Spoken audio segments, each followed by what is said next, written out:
एक बोरी गेहूँ।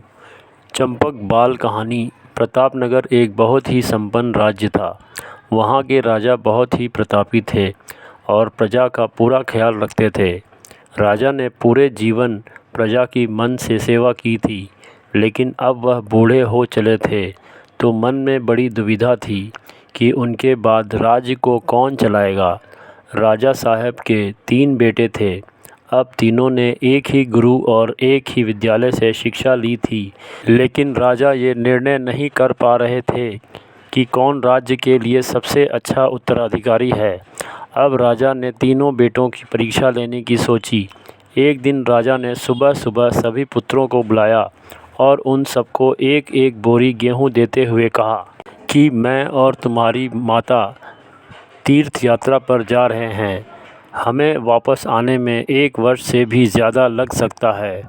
तुम तीनों की ये जिम्मेदारी है कि अपने हिस्से के गेहूं को संभाल के रखना, और जब मैं वापस लौटूं तो तुमको ये गेहूं की बोरी वापस लौटानी है।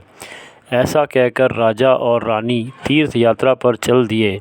सबसे बड़े बेटे से सोचा, ये गेहूं की बोरी पिताजी को वापस लौटानी है, तो इसे मैं तिजोरी में बंद कर देता हूँ। जब पिताजी आएंगे तो वापस दे दूँगा। यही सोचकर उसने गेहूं की बोरी तिजोरी में रखवा दी, ताकि एक दाना भी इधर उधर ना हो। दूसरे बेटे से सोचा कि तिजोरी में तो गेहूं सड़ जाएंगे, मैं इन गेहूं को खेत में डलवा देता हूं, जिससे गेहूं की अच्छी फसल होगी और पिताजी को एक बोरी की बजाय कई बोरी गेहूं दे सकूंगा।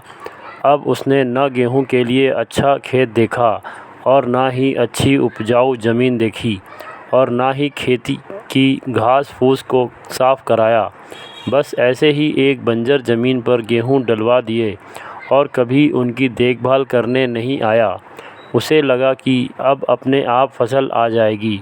तीसरा बेटा ज़्यादा समझदार था। उसने अपने मित्र के साथ मिलकर एक अच्छा खेत देखा जो बहुत उपजाऊ था। फिर उसकी मिट्टी बदलवाई, वहाँ घास फूस की सफाई कराई और फिर विधि अनुसार गेहूं के दाने खेत में बो दिए।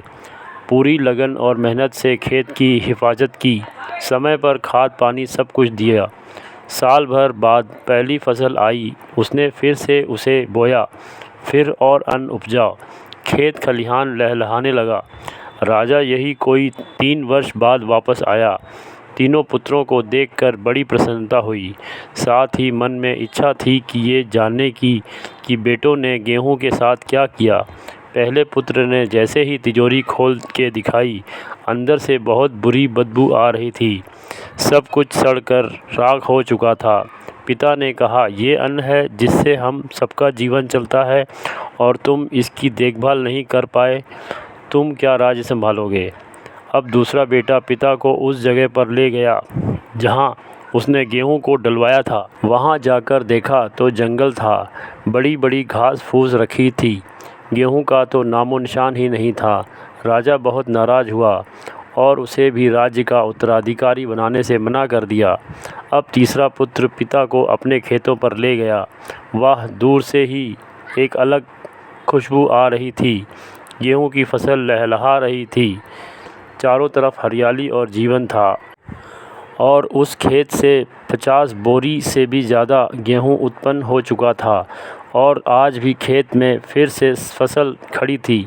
राजा का मन देखकर बहुत प्रसन्न हुआ, और राजा ने तीसरे बेटे को अपने राज्य का उत्तराधिकारी बनाने का निर्णय लिया।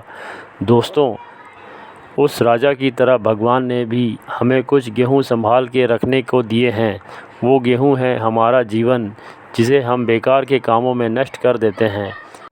ईश्वर ने जीवन दिया कि दुनिया का विकास करना, अपने ज्ञान को बढ़ाना और उसे बांटना, लेकिन हम अज्ञानी लोग इस जीवन को सड़ा देते हैं, और अंत समय जब ईश्वर पूछता है कि जीवन में क्या किया, तो जवाब होता है शून्य, कुछ नहीं।